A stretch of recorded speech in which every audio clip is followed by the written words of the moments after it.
რუსთავის გიგა ლორდ ფანიძის სახელობის თეატრში დღეს ნოვრუზ ბაირამის დღესასწაულის დაწყება ღონისძიებით აღნიშნეს. თეატრში რუსთავის აზერბაიჯანელი ხალხის წარმომადგენლების ორგანიზებით შემოქმედებითი ნომრები აზერბაიჯანელმა და ქართველმა შემსრულებლებმა წარადგინეს. ნოვრუზ ბაირამის დაწყებას ქვემო ქართლის გუბერნატორი პაატა ხიზანაშვილი, ქალაქის მერი დავით ჭიქია, საკრებულოს თავმჯდომარე დავით მაღლაკელიძე და ადგილობრივი მთავრობის წარმომადგენლები დაესწრნენ.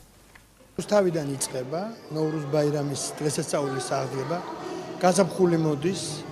გაზაფხული ეს არის პროგრესი და ჩვენ ყველანი ერთად ვიწყებთ ამ ზეიმს, რომელიც 21-22-ში გაგრძელდება, განსაკუთრებული ეპიცენტრი იქნება მარნეულში, ასევე აღნიშნავენ დმანისსა და გარდაბანში და ჩვენ ყველანი აქტიურად მივიღებთ ამ გაზაფხულის დიდ დღესასწაულში მონაწილეობას. ნოვრუზ ბაირამის დღესასწაული მინდა მივულოცო რუსთაველ აზერბაიჯანელებს უპირველეს ყოვლისა და მთელ აზერბაიჯანს და მთელ მუსლიმანურ სამყაროს მათთვის ერთ-ერთი საუკეთესო დღესასწაულია და ჩვენ ტრადიციას ავით გვაქვს უკვე რომ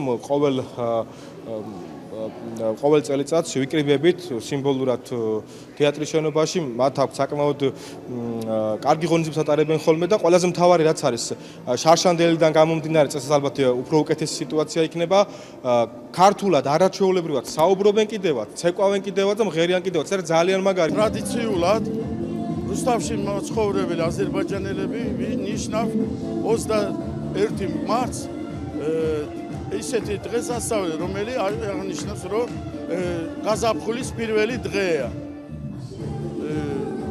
მე აზერბაიჯანელების სახელით მადლობას ვიხდი ჩვენ ქალაქის ხელმძღვანელობს, რომ დადგა ჩვენი გვერდზე